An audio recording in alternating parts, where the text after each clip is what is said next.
በስመ አብ ወወልድ ወመንፈስ ቅዱስ አሐዱ አምላክ አሜን።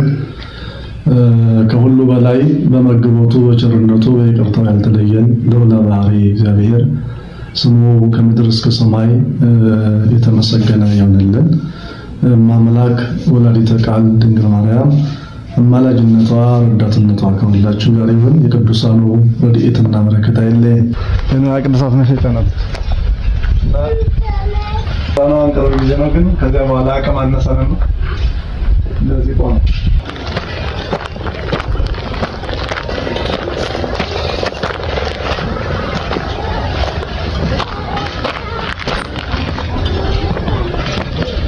የኛው ለሴራሚክ ያለው ስለዚህ አሁን እየተበረበረ ነው። ዋናው ለበስተር ሊፈርስ ይችላል።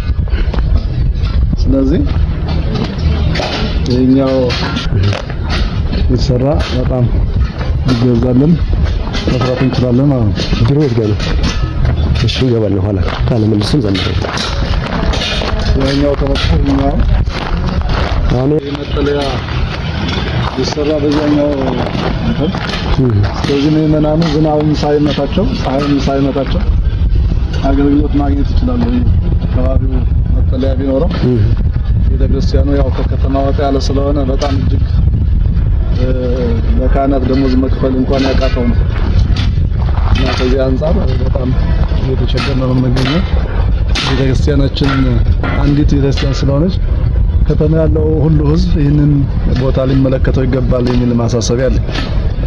ስለዚህ እንደምታዩት ያው ይሄኛው ስራ ዞኑ ይሄኛው ደግሞ ገና በጣም ቦታው ምቹ አይደለም ማለት ነው።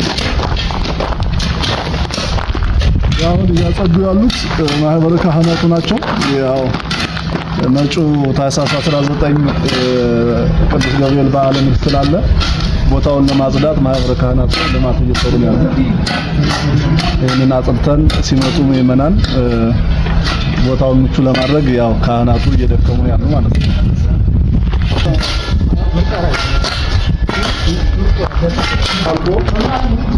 ሙሉ አገልግሎት ስላልሰጠ ተጀምሮ ስለቀረ አሁን ድሮች እየፈረሱ እየወዳደቁ ነው የሚገኙት። ያው ይህ ከፈረሰ ማለት ቤተክርስቲያኑ እያለ ወደ መፍረስ ደረጃ ስለሚደርስ ይህንን ለመጨረስ በርካታ ምዕመናን ይህንን የሚያዩና የሚመለከቱ በዚህ በተለይ በገንዘብ ብቻ ሳይሆን በማቴሪያል ቢያግዙን ቤተክርስቲያን እንቁ ነው የሚባለው። ቤተክርስቲያን ቦታው እንቁ አድርገን መስራት እንችላለን። ይሄ ጥሪ ይህንን ሀሳብ የሚሰሙ ሁሉ ለዚህ ቤተክርስቲያን ሀሳባቸውን ማንነታቸውን በዚህ ገንዘባቸውን ቢያስቀምጡ እኛ ደግሞ ሰርተን ማሳየት እንችላለን በሚለው ሀሳብ ነው የምናገረው።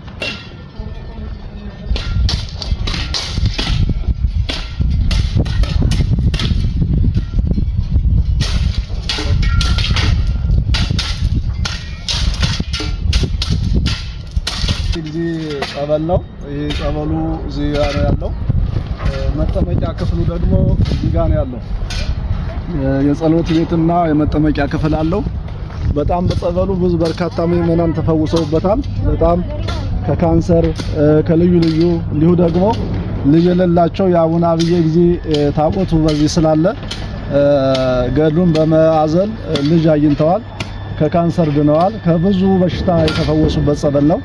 ይሄ ሁሉ የሚታያችሁ የምትመለከቱ ምዕመናን አድራሻችን ከፉሪ ጀሞ 3 ወደ ባቡር ጣቢያ በባጃጅ ወደዚህ ቦታ መምጣት ትችላላችሁ። ደብረ እንቁ ፉሪ ቅዱስ ገብርኤልና አቡነ አብየ ጊዜ ይባላል። በጣም ከወጣችሁ በኋላ ስታዩት የሰማያዊ ኢየሩሳሌም እንደወጣችሁ ነው የምታዩት። በጣም ሰፊ ቦታ ያለው ነው።